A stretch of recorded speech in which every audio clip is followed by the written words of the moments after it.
Yamava Resort and Casino at San Manuel is giving away a Range Rover every Thursday in May. Club Serrano members play all month long to earn entries for your chance to win a powerful luxury SUV. Join for free today and don't miss your chance to drive off in a new Range Rover.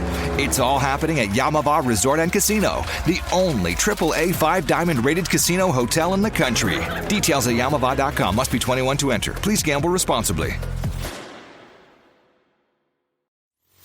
You're listening to the winning literary show, Off the Shelf Books Talk Radio, live with host Denise Turney, author of the books Long Walk Up, Portia, Love Pour Over Me, Spiral, Love Has Many Faces, and Rosetta's Great Hope. Turn up your dial and get ready for a blast of feature author interviews, 411 on book festivals, writing conferences, and so much more. Ready? Let's go.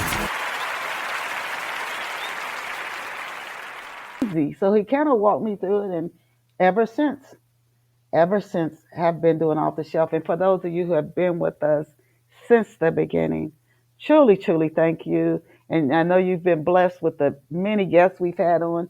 New York Times best-selling authors, Essence best-selling authors, authors from all over the world, people who own businesses, who've written books, have been on Off the Shelf. And we have another awesome author on deck for you today. But as I've been doing for about the last 2 years, I want to start with a quote, a thought, just something for you to chew on this Saturday. And this quote is from Michael Jordan. You must expect great things of yourself before you can do them. You must expect great things of yourself before you can do them. And again, I want to welcome you to our Saturday, May the 17th show here. And before we introduce you to today's guest, I just want to ask you, how good of a mystery sleuth are you? I love mysteries. I watched a mystery last night before I went to bed. I love a mystery. I always want to figure out who did it and why. Why did they do it? What was the motive behind what they did, and see how it gets unraveled, and people discover what really truly happened. If you value mystery and you also value relationships, because there's an awesome soulmate relationship in this story, and a complicated father-son relationship, and something I rarely see. But there's these 5 guys, they meet in college in Pennsylvania. One goes on to play in the NFL. One's on his way to the Olympics. He's a middle distance runner. They're all going to do very well. They are friends for life, these 5 guys meet in college. But one of them is involved in a murder. So that's the mystery there. If you love mystery, and relationships are very important to you, I would encourage you to get a copy of Love Pour Over Me. It's an ebook, audiobook, paperback. Just Love Pour Over Me by Denise Turney. And let me know how you enjoy Love Pour Over Me. And now let us go and meet our very special off-the-shelf guest. And this morning's guest is Gerald Everett Jones. Gerald is a member of the Dramatists Guild and Women's National Book Association. He is also a board member of the Independent Writers of Southern California and a Film Independent Fellow. Very creative. Gerald holds a Bachelor of Arts with honors from the College of Ladders, Wesleyan University. In addition to being a book author, Gerald is also a book reviewer, radio host, and screenwriter. His book reviews have appeared on KRLA AM in Los Angeles and have been syndicated by Splash magazines worldwide. Gerald is also the author of several books, including the Evan Wycliffe book series, How I Lie with Charts, Harry Harambe's Kenyan Sundowner, Clifford Spiral and Searching for Jonah, Clues in Hebrew and Assyrian History, a book that he co-wrote with Don Jones.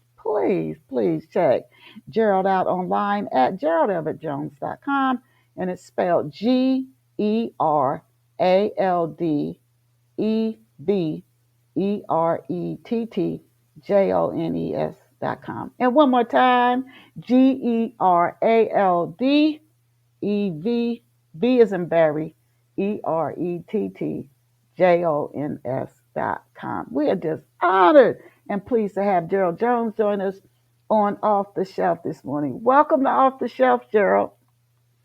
Denise, thank you for that kind introduction. It's a delight to be with you on this Saturday.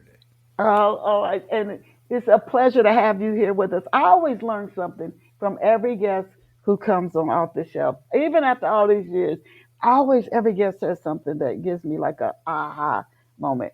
So for our listeners here, Gerald, to kick it off this morning, would you please tell Off the Shelf listeners where you grew up and what life was like for you growing up? Well, I was a post World War II baby. My dad had just gotten out of the Navy. He had been in the Pacific on an LST, which was fondly remembered as a large, slow target. They carried troops and tanks to the Pacific theater. And my mother was, at the time, she was learning stenography, and she thought she was going to have a career with the Baltimore and Ohio Railroad, but then she got, shall we say, sidetracked. So, I've been on the earth a while, and when I had my podcast radio show, getpublishradio.com, when I had that show, which is somewhat on hiatus now, I have a new one, Thinking About Thinking. That's another story. But the host would often introduce me. Here's our host, Gerald Everett Jones, the author who has the answers because he's already made all the mistakes himself. And that's certainly been true. I have been involved in what might be called self-publishing and is now indie publishing since the very early days of print on demand, even before Ingram and Amazon were doing that. And then also in the early days of ebooks. And up until that time, which was probably, 20 years ago, something like that, my career had been a professional writer. And I had written business and technical books. And I had an agent, and I wrote for mainstream publishers, and I worked for kind editors and not so kind editors. I understood the process. I turned to writing fiction about 15 years ago, and my agent said, "Well, have a nice life, kid." Okay. So this is how I learned to have my own imprint, Laporta Books and Media. But to address your key question, which had to do with where I grew up, I was born in Kansas City, the Paris of the Midwest. And I grew up in Independence, Harry Truman's hometown. And then, because my dad was in the petroleum business, in the engineering end of things, chemical engineer, we got transferred all over the place to various offices and refineries throughout the U.S. So I lived in Baltimore, I lived in Connecticut, went to school in Connecticut, moved back to Chicago, then got married, moved to Detroit, ended up here in L.A. on the left coast. I'm in Santa Monica, just 6 blocks from the Pacific Ocean. But I will say, perhaps fodder for conversation, I had, right before COVID, I returned with my wife from Kenya. We lived for 2 years in Kenya, just next to the other ocean, the Indian Ocean. And that was an amazing experience. And I say we moved back from Kenya because life got interesting there. And what do you know? Things got so much more interesting here. So Wow. that is the state. I look at life with Kenyan eyes now. Oh my gosh. And if I would hike to buy my vegetables every morning at the market.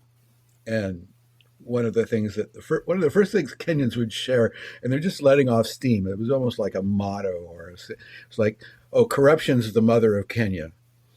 Okay, so it's all out in the open. If the cop stops you, you better have some cash. I mean, if you need a document, yes, it has a rubber stamp and there's a fee for the stamp, but there's also this, something goes in the pocket of the fellow who owns Yes. the stamp. So it's out in the open. It's just all there. And yet, you come here and then our media experience and our social media experience and our interaction with each other, it's just so much more layered in terms of communication. And yeah, I mean, it's like when people refer to the post news era or the post truth era, wow, it's bewildering.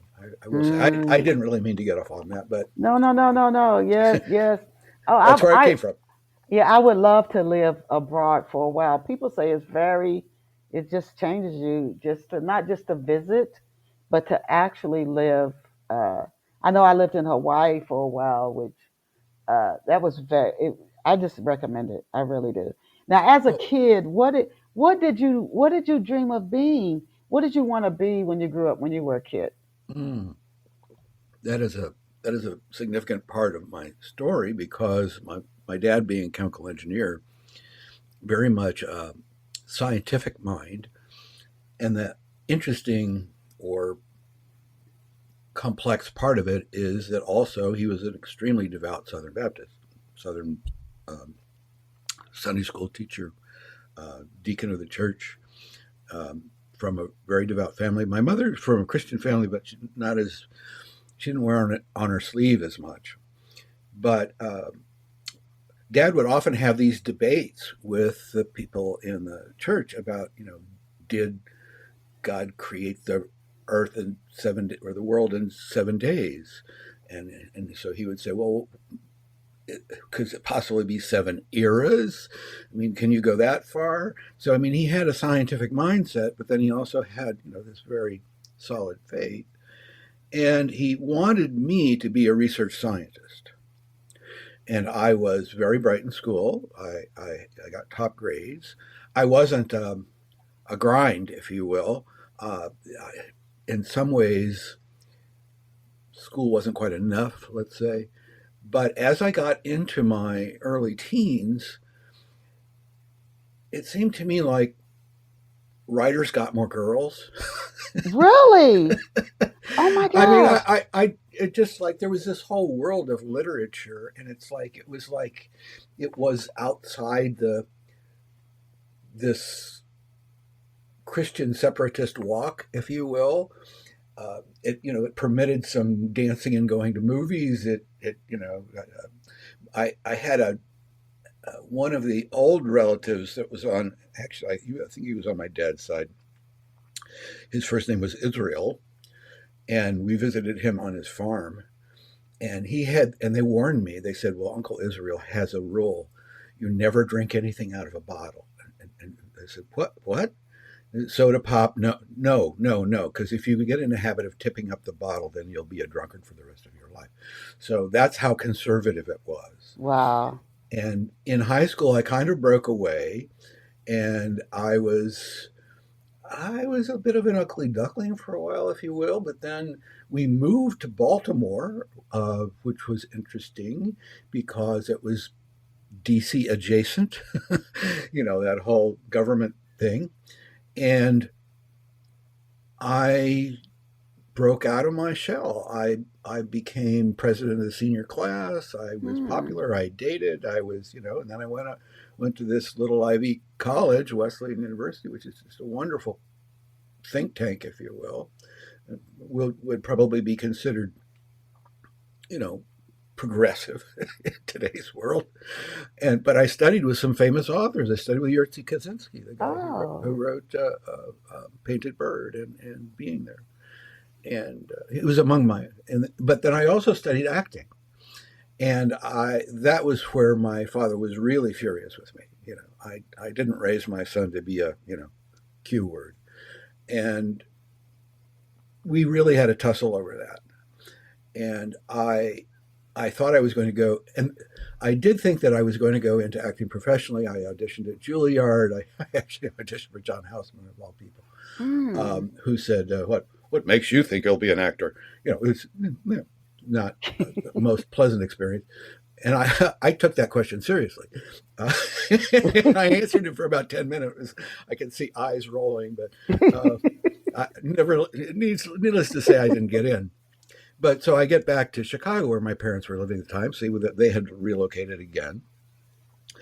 And it was pretty clear that, and I'd had a bout of tuberculosis of all things. And Oh. my draft number was 6. This was Vietnam era. And I reported to the draft board and they said, "Oh, you didn't have TB." I had a letter, but I mean, I didn't know whether I was going or not. And then, you get to the last station at the draft board, and here's the only fellow with a uniform in the place, and he's got your file folder in front of him, and there's 2 lines at the desk. One's a yellow line and one's a white line. So the yellow line leads out of the building, and the white line leads to the cafeteria. And after you have a meal, you're going on the bus to basic training. And so he didn't even look at me, just yellow line. So I didn't go to Vietnam. Many of my friends did. Well, So, good for you. Good for you. well, I mean, then I had my other war, which was going door to door asking for a job in advertising copywriting, because I thought, okay, well, if I can't be an actor, maybe at least I can, work in film. And so my very first job was at an industrial film studio in Chicago, and I wrote ads for Meadow Gold yogurt. I wrote books for railroad coal trains, printing press equipment.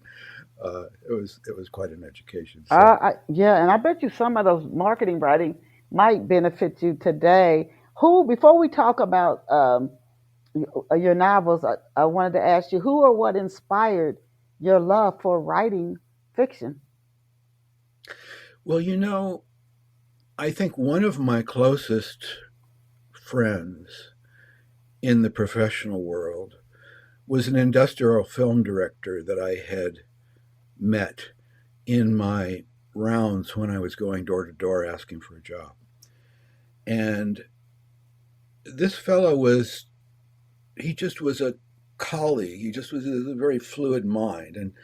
And storytelling was really at the heart of, I would just, we'd have lunch or dinner, and I would just listen to him speak, and he just like his fluid mind would just hop from subject to subject, and it was like I never had the urge to say, "Please get to the point."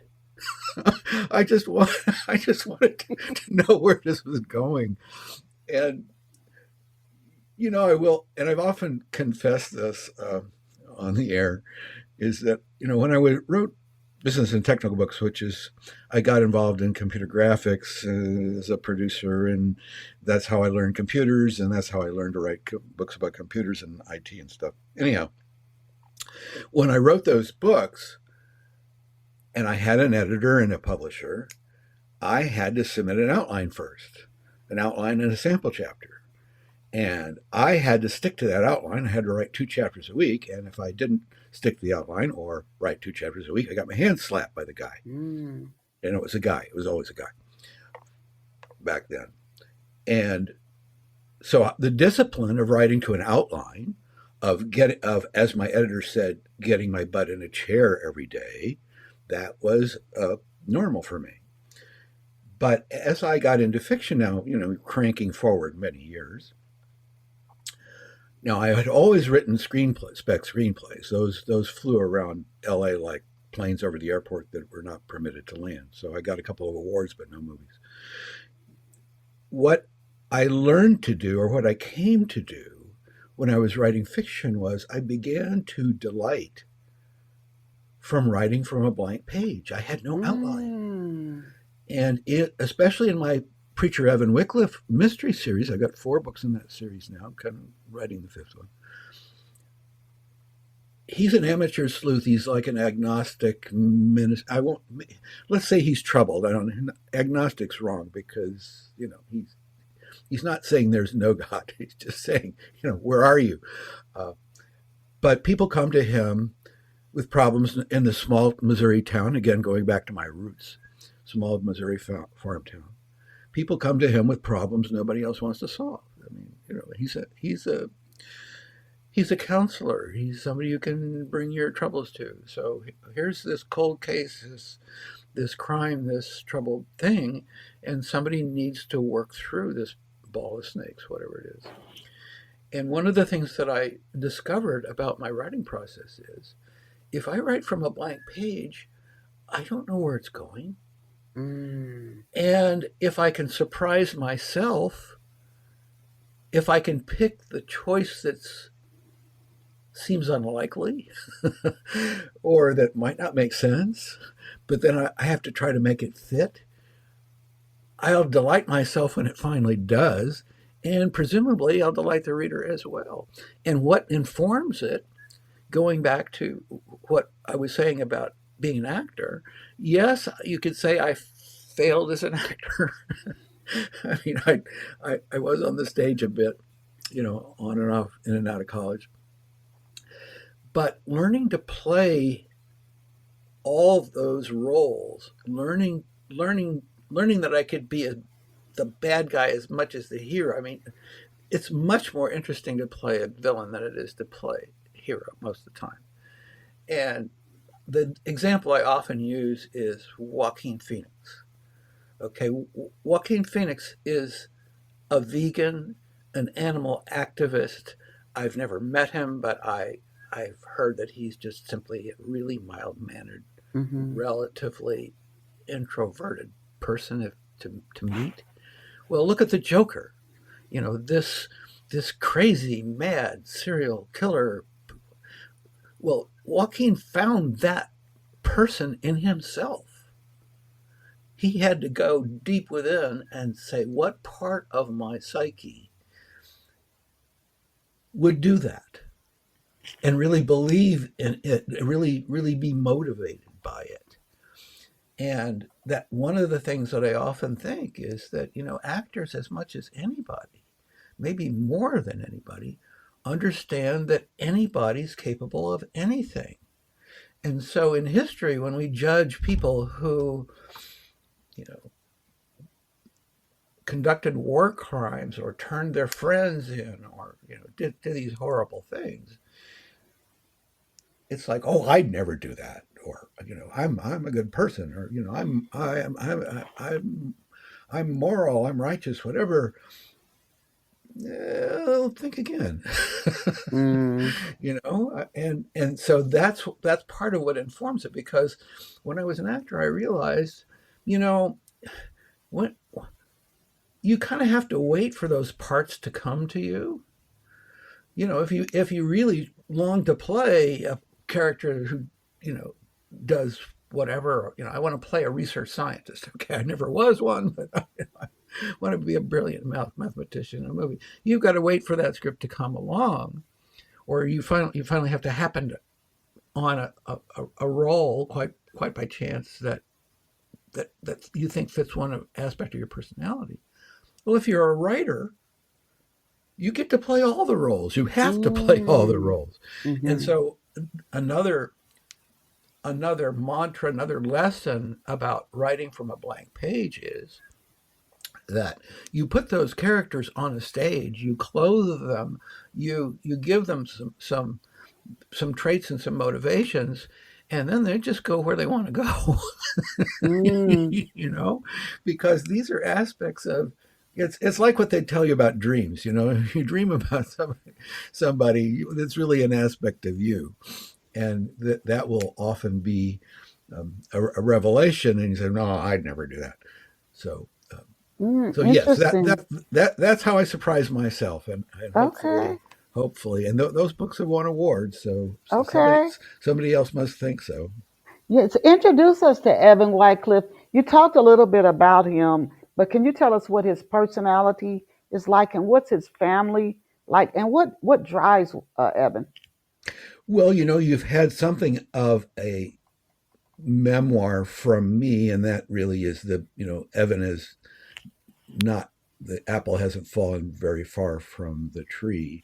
I have him. I had relatives from Farmtown in Missouri, if you're a local, and my grandfather, my maternal grandfather, would often take us, me and my brothers, to the farm on the weekends, so my parents could breathe and relax. And fishing, hunting, petting the sheep, riding the horse, all those things. We were city boys, but it was really a fascinating childhood from that standpoint. And I have Evan growing up as a farm boy in Appleton City, which is where some of my relatives are from, in southeastern Missouri, and he's being raised in a devout family, and he thinks he's going to go into the ministry. He believes he's been called, and so he goes to Harvard Divinity School, and which is something of a ecumenical. Well, they say Unitarian, but I mean it's a very broad based seminary, and he learns enough of Christian history to realize that the church has sponsored wars, and it's had inquisitions and tortured people, and it's like what am I getting into here? And you read some of the travails of the Catholic Church today and liberation theology in South America, which the current Pope is very much familiar with, and you realize, well, this is strife and strife and strife. So he actually drops out of Harvard Divinity, and so well, maybe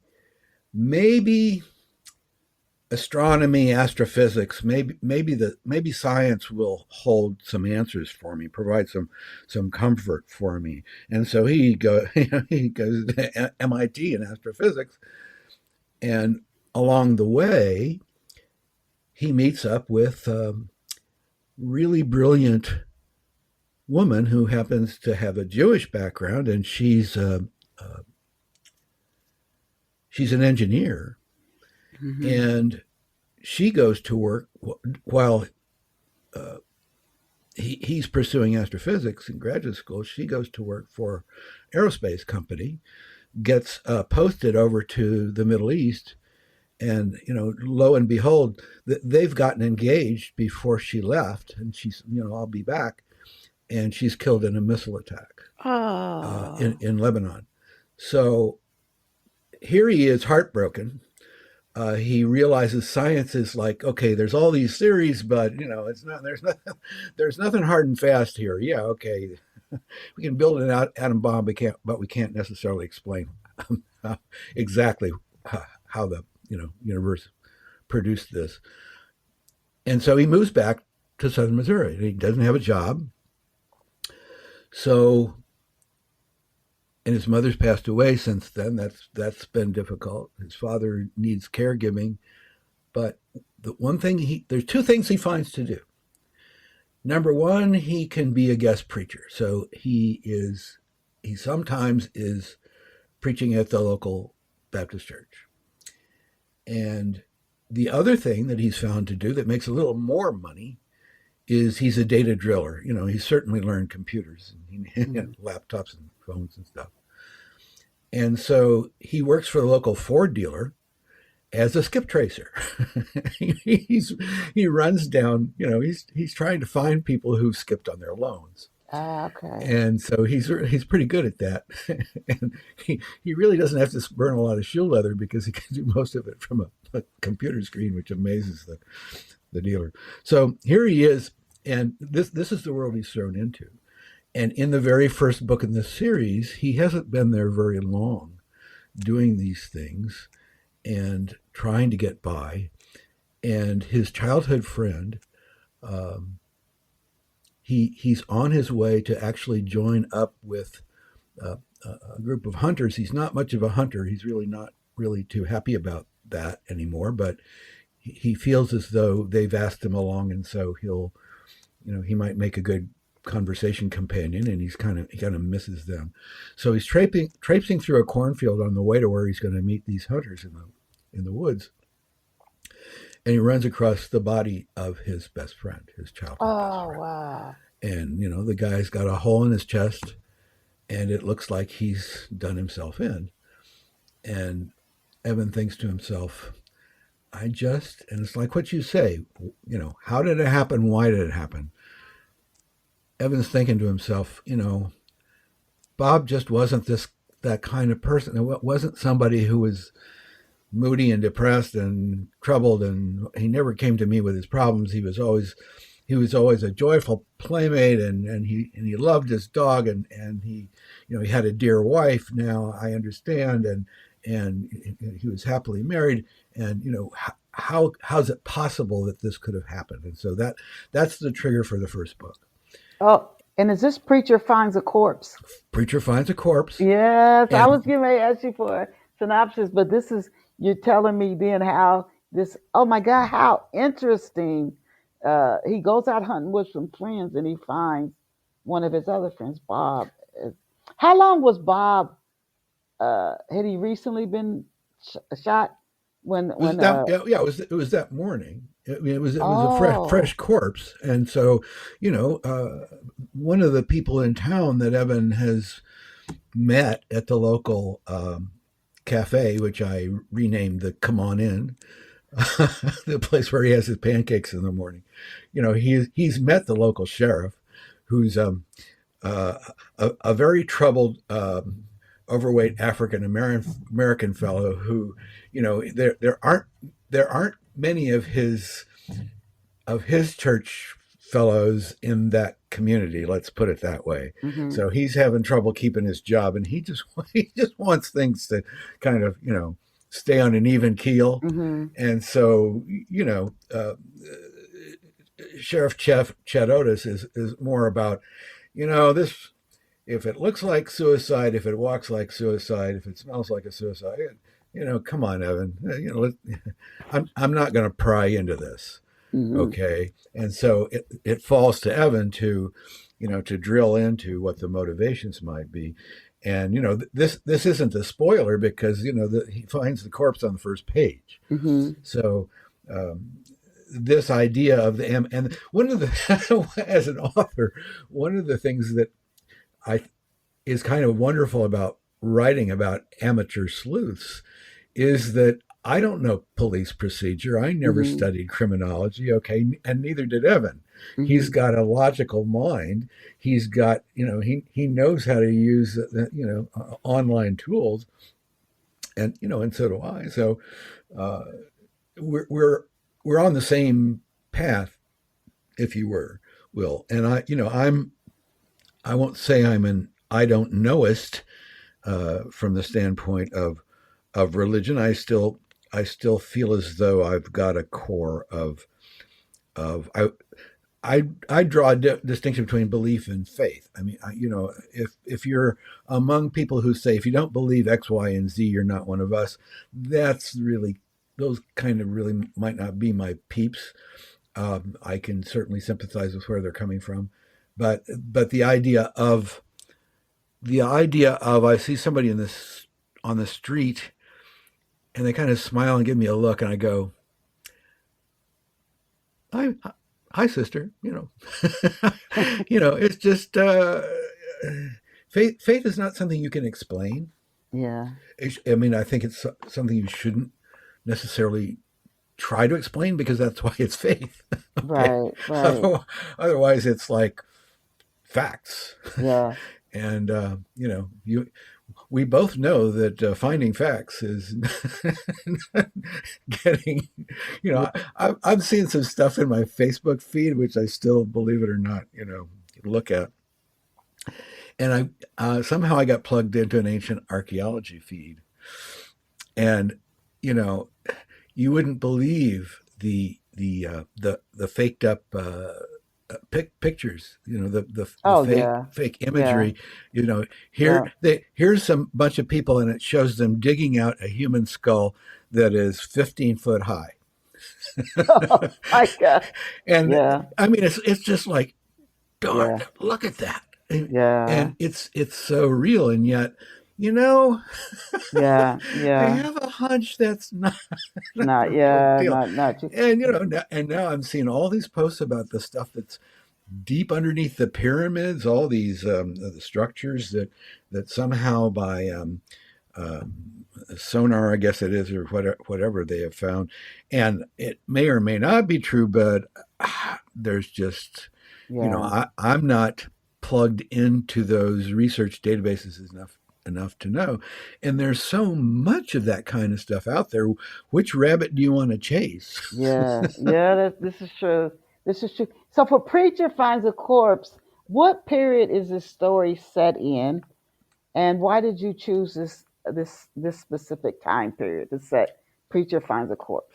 Well, it would be contemporary in that there's four books and they are somewhat chronological. You don't have to read them in sequence. At least I try to give you enough backstory on it. Let's say if I'm reintroducing a character, I'll find some, I hope, subtle way of working who they are and what they do into it. So Evan does mature. I'd say the span of the books might be 10 years. I think now by the time we get to the new one, Hmm. it'll definitely be present day, because we've got some stuff going on that's very much in the headlines, if you will. Okay. The one right before this is Preacher Stalls the Second Coming, which actually I learned that there really was a CIA plot back in the 1960s to fake the second coming of Christ. Wow. So that, I mean, this is back, the other way of destroying this was to destroy Castro, to bring him down. The other way to do that was the exploding cigar. So both of these ideas were about the same Oh my God. credibility, but they were going to park a submarine off the coast of Cuba and shoot off all this weaponry, and then have some voice in a bullhorn tell the faithful of Castro that Fidel was the Antichrist and he had to be overthrown. The plot never was used, as far as anybody knows. It did come out in testimony before Congress, the Frank Church Committee, but it was just one of those kind of dumb ideas that got stuck in a file drawer. But there is a conspiracy theory these days called Project Bluebeam, which accuses NASA of working on advanced technology for a virtual reality global return of Christ. Mm. And that's becoming more and more technically feasible. I do feel as though that also is fantasy, because I would submit that Christ returned almost immediately after he was here. It's called the Holy Spirit. If you don't know it's here, you missed it. Hmm. But Hmm. it's there. You can find it. It's Interesting. not a mystery to anybody who knows it. So I don't really, it's like thief in the night. That's the true part. Coming in the clouds. No, no. That's what that was like, to distract the other people who don't know. Anyhow, Preacher Stalls the Second Coming is about a Jim Jones character. It's like embarrassing to use the name, but um, an unscrupulous evangelist who lures people to his farm, especially homeless folks and hungry people who are, they're not only looking for some hope, they're also looking for a meal. And the thing is, once you get into the farm and sign the papers and give away your possessions and whatever, you ain't getting out. And so this becomes, in effect, a religious concentration camp. And Oh. that's a fictional story. Um, at least my version of it is it has happened in other places of the world, and actually relatively recently. But that's what that book is about. So, yeah, yes, because a lot of that had to do with misinformation, fake information. They're when they finally find out about this guy, they're digging bodies out of the ground, and it's kind of like these news images you see from Gaza where, you see all these white body bags on the ground, and so then there's these rumors that after the camera shuts off that the people who are in the body bags just unzip them and get out, and this has just been completely fake news. Well, that's kind of what's going on in the book here, is that this pastor actually, this unscrupulous pastor, is claiming that it never happened. It just never happened. It's all been. It's like the Holocaust. Or, what people say about the Holocaust never happened. Never happened. So, so yes, it's very current from that standpoint. Okay. The series is very much in the news, if you will. And so that's the third or fourth. So when we go back to the preacher finds the corpse. Evan's first time he's starting to do this some investigative detective work, because the sheriff just wants it to kind of quietly go away. What's happening at the start of book 2 in the series? Preacher fakes a miracle, and is it connected? Are each of these books connected? So he finds this corpse. Who's his friend Bob? Does it still show up in Preacher Fakes a Miracle, or is each book kind of a standalone book?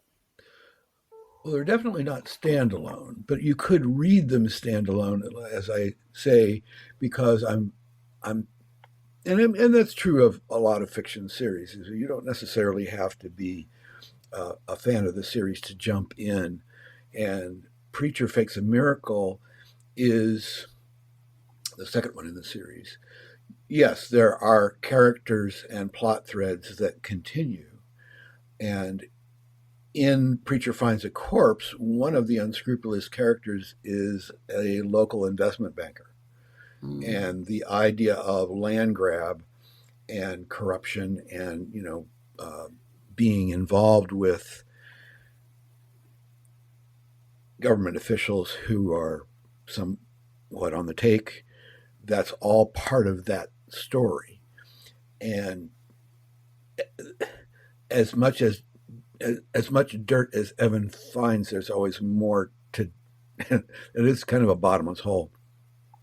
In Preacher Fakes a Miracle, at the local children's home, which is being run by a Catholic charity, there are young women who get outplaced into menial jobs like seamstress or hotel attendant, whatever. And there is in the Lake of the Ozarks there is now a rather thriving casino culture. And so some of these women end up going to work as housekeepers at the casino. And Evan finds that some of these women simply disappear. Some of them seem to have been abused, but the court system seems to shove them over into mental health facilities, not necessarily into prison, because they haven't necessarily done anything wrong. But maybe they're being stoked up on Haldol or Thorazine or something to keep them quiet. So teen abduction is very much a part of the second book. So it's a bit grittier from that standpoint. Okay. And yet, it turns out that one of the young people that Evan meets in this mental facility is a young man who has schizophrenia and believes he hears voices, and this kid's been completely written off. And it turns out he's actually the son of this unscrupulous banker who really doesn't want anybody to know that's his child. And doesn't understand him. He just parked him over here. You take care of him. I've got things to do. And so Evan's about the only person on earth who thinks that these voices might be telling this child something. Because I How I interesting. wrote I wrote a book. I co-wrote a book with Rebecca Shaper called "The Light in His Soul: Lessons from My Brother's Schizophrenia." Mm. And I had a stepson who was also schizophrenic, so I'm very familiar with this area. And Rebecca believes that, I mean, her brother came back to the family after he was missing for 20 years, Mm. and she took care of him. She got him on public assistance. She got him on the right medications. She got him set up with an apartment, and he maintained. I mean, he never was, you know, just another, member of the community, but he maintained. He did well, and Hmm. when he finally died, he didn't die. He didn't die by suicide, as many troubled people do. He simply died of lung cancer because he was a chain smoker. And so after he died, she was certain that he was her spirit guide, or is her spirit guide. Mm. And she believes that he shows up to her when she sees hummingbirds. And I mean, and Rebecca's not. um, Rebecca's a very grounded person. Hmm. So, I mean, this is not the ravings of somebody who's off the edge.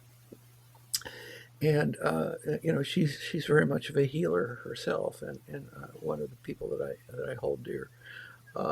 And that was a book that just kind of happened. That floated in like a hummingbird, as you will. Okay. Uh, that is one of the things I do. I do coach other authors, and I do play their editor, because especially in the world of self-publishing, uh, if you indie publishing, if you will, in the self-publishing, you have to learn how to become an indie publisher. You have to learn how to act like a publisher, and that is a very specific profession. And if as a self-published author you don't hire someone who is an editor who's had experience like me, you're never going to have the experience that I had dealing with those clowns at the publishers. You know, I had these guys that would redline my manuscripts and yell at me and say, how come you Hmm. missed that deadline? And but I mean, though that was a learning experience. Now I try not to abuse my people. Hmm. you know, I can respect. I can respect where they're coming from. I try to be more of a diplomat with and often it's just downright cheerleading. I mean, it's like, Yeah. why didn't you turn in that next chapter? You were on a roll there. It's Yeah. great. And so, well, yeah, my dog got sick. So Yeah. we all So have before challenges. we go, I do want to talk about some other things that you've Yeah, done, like your travels and your not. But before we do, I wanted to close out the Evan Wycliffe series. Can you tell us how many years have passed between Preacher Fakes a Miracle, where he's seeing these women who've been sent off, and this child has schizophrenia. His father in the financial industry is shady. How many years between that? What happens to Evan in that story before the launch of Preacher Raises the Dead? Preacher Raises the Dead, and then the one after that is, as I said, Preacher Stole the Second Coming. That it's several years. I mean, the entire span of the series is about 10 years. And Preacher Raises the Dead. What happens is that's a very specific time, because that's at the beginning of COVID. And at the beginning of Oh, COVID, Marcus Thurston, who's the old uh, pastor of the Baptist Church in Appleton City, a fictional name, he is Evan's mentor. He's an African American with a heritage from Jamaica, but with a rather mysterious background. okay. And also, like Chet Otis, they're the two most prominent black people in town. It's like we're they're still not. It's not a really diverse community. Hmm. Okay, and yet Marcus Thurston's very dearly loved pastor, but the thing is that he wants to retire. And he tells Evan, there's this outbreak, and there's going to be a trying time, and it's time for me to just close the door to the parsonage and you know, and you've been guest preacher and you're, you know, the people know you and whatever, you're going to have to step up. Now, Evan never dreamed of being pastor of this church. It's a lot of work, and especially during COVID. You know, you're gonna stand by deathbeds. You're gonna preside over Yes. funerals. You're gonna officiate at weddings over Zoom. Mm-hmm. Okay, so the Preacher Raises the Dead is all about that because Evan's become married Oh. to a very, you know, I won't say that he's Okay, really Evan. recovered from Naomi, but you know he recognizes that he doesn't he shouldn't just necessarily dwell on that relationship, even though in some ways she's still very alive for him, but he marries. Actually, it's the sister of the woman who got abducted. It's in the second book, Interesting. Okay. and so. But it's an unlikely marriage. But the thing that's interesting is she just throws herself into being a church lady. I mean, she just really wants to do the job, and it ends up being more pressure on her than Evan could have ever imagined. I mean, it's a lot of pressure on him, but he knows what's involved. She stepped into it somewhat blindly, and so this is causing a lot of trouble. And she's very good at what she's doing, but she's just plain working too hard. And so Preacher Raises the Dead is, you know, to dodge the spoiler a bit, is she ends up hospitalized, and the title refers to the fact Okay. that he's really praying that Okay. she'll wake back up. Oh, And okay. so this really strikes to the core of what does he believe? I mean, does he believe prayer is going to do any good?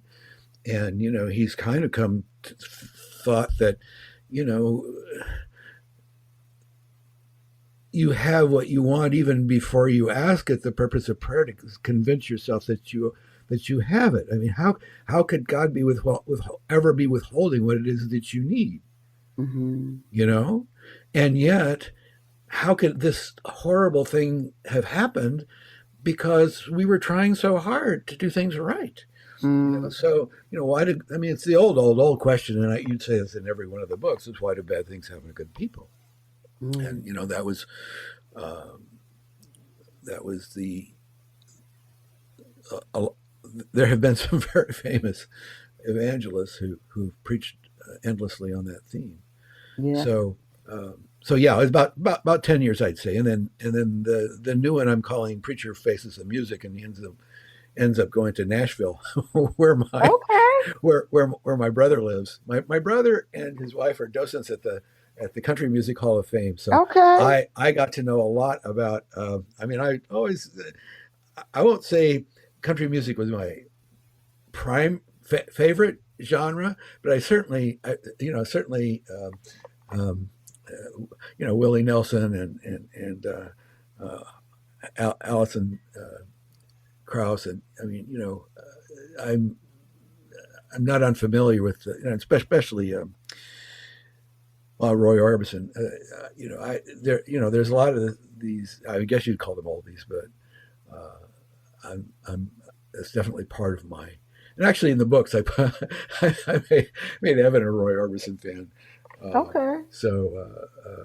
And he gets into. There's a YouTube of Black and White Nights, which is Orbison's amazing concert at the Ambassador Hotel, and he has on stage all of these other celebrities who just think he's God. And one of the ironies of it is the co-lead guitar with him is Springsteen, and yet this is a version of Springsteen that people just don't remember. He was in a silk suit, string tie, Tony Lama boots, his hair all meticulously combed. This guy looked like a Las Vegas high roller. Okay. This is before the denim suit, right? Yeah. This is before the curly hair. It's before his voice dropped an octave. Okay.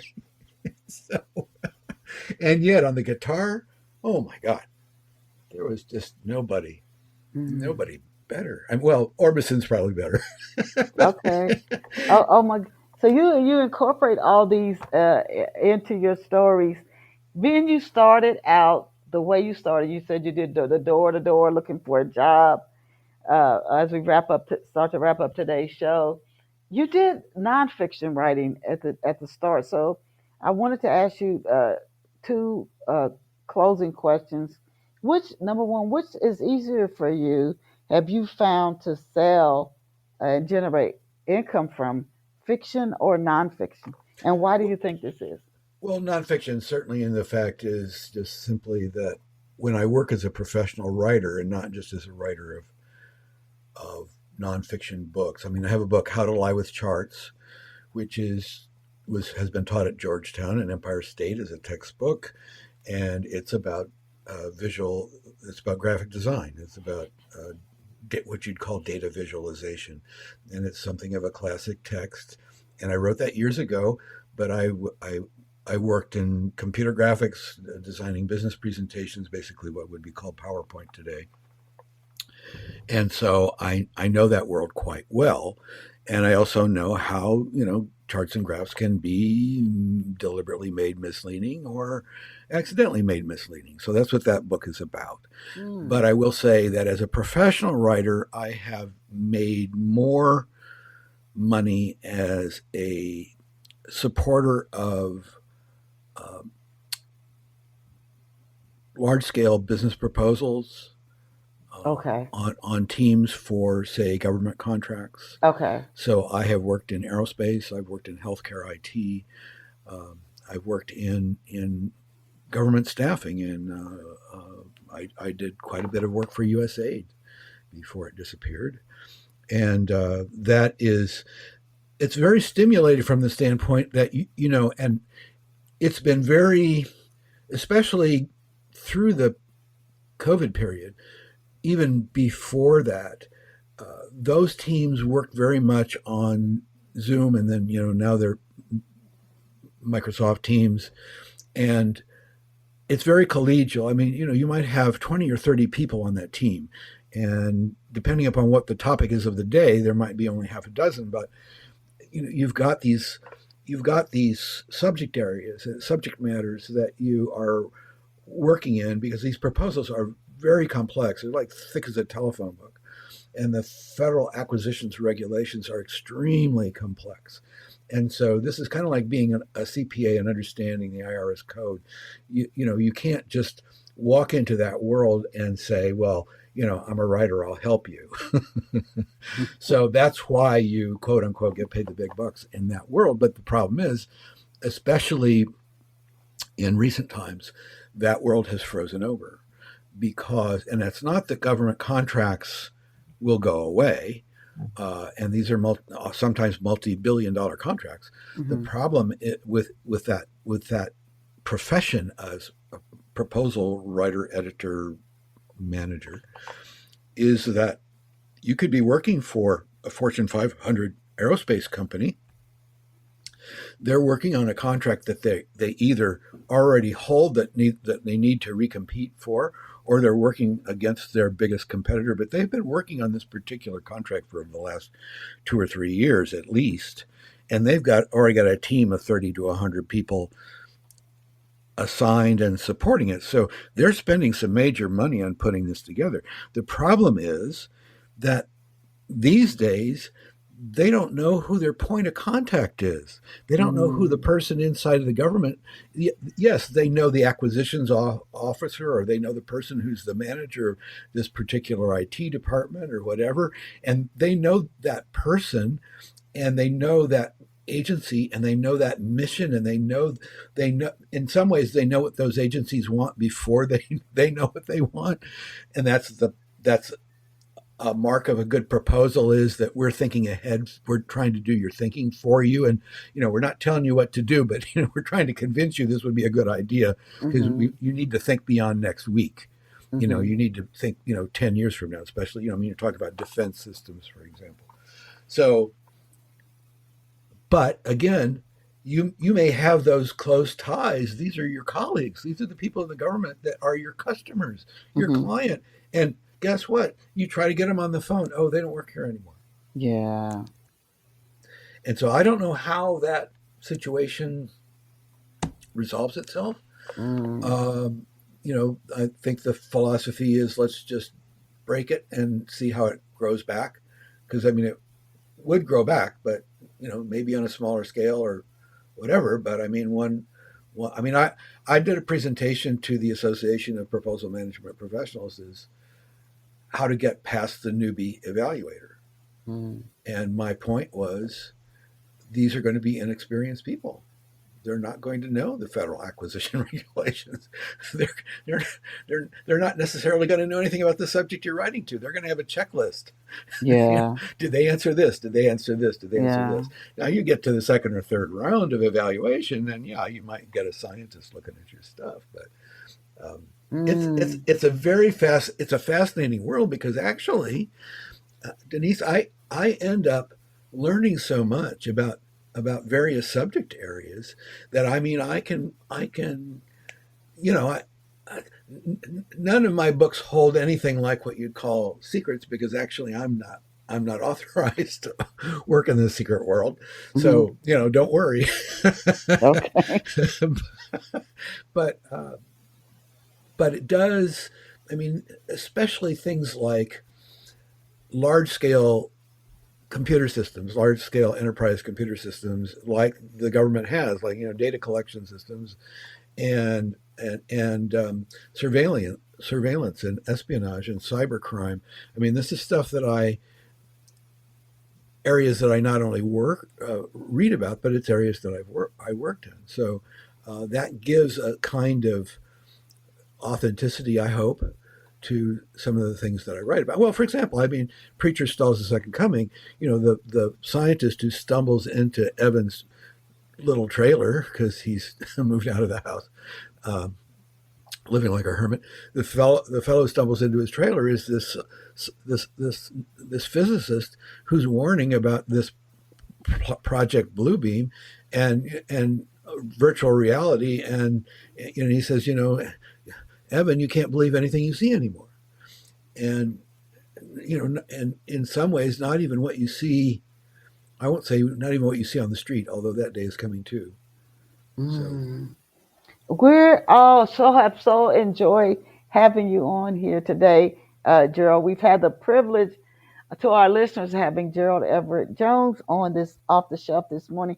Please tell off the shelf listeners where they can get a copy of your books. well, I'm on Amazon, and I'm also on Barnes and Noble, Kobo, all those other book distributors worldwide. GeraldEverettJones.com, as you mentioned, it would be a great place to go and find out about my entire book list, all 14 novels and some 5 nonfiction. The Searching for Jonah that I co-wrote with it's my father's book, and I edited it for him right before he passed away, and it's a fascinating book about the real, the archaeology and the ancient history of the book of Jonah. So, Oh my Gerald, goodness. So we have, again, just what a pleasure and so much, just a wealth of experience in your own life. And then it always finds its way into our writings of our experiences, too. So thank you for all you shared. And then for those who want to know more, Gerald, what we explored on today's show was the Evan Wycliffe book series. Then again, as he said, How to Lie with Charts, Harry Harambe's Kenyan Sundowner, Clifford Spiral's Searching for Jonah, which Gerald just mentioned, Clues in Hebrew and Assyrian History. This was a book that he co-wrote with his father, Don Jones, and what a blessing to get that book out as well. And we didn't have time to explore those other books here on the show today, but thank you so much, Gerald, for being here with us. Just such a creative screenwriter, book reviewer, radio host. He's just done so many things and has worked with people who are quite accomplished. So it's a pleasure to have you on here. And again, I encourage you to visit Gerald online at geraldeverettjones.com, GeraldEverettJones.com. ERETTJONES.com. Please go and support him. And that Evan Wycliffe book series sounds so interesting. So he's working on a new book in the series. You can keep up with all of his recent books. And if you came in midstream after the show finishes streaming and it's released, you can listen to it as many times as you like. And it's something, even if you've read a book in a series, listening to the author talk about the story might give you some insight into even some motivations behind the character Evan Wycliffe, who sounds like such an interesting character. So thank you again for being here with us on Off the Shelf, Gerald. When the show finishes streaming, I will send you a link to the show. And as I always tell you, our listeners, you are awesome. You are incredible. Please go out and create a fabulous day for yourself. See you back here next Saturday on Off the Shelf. Tell book lovers everywhere. Tune in to Off the Shelf Books. You don't want to miss it. Thank you.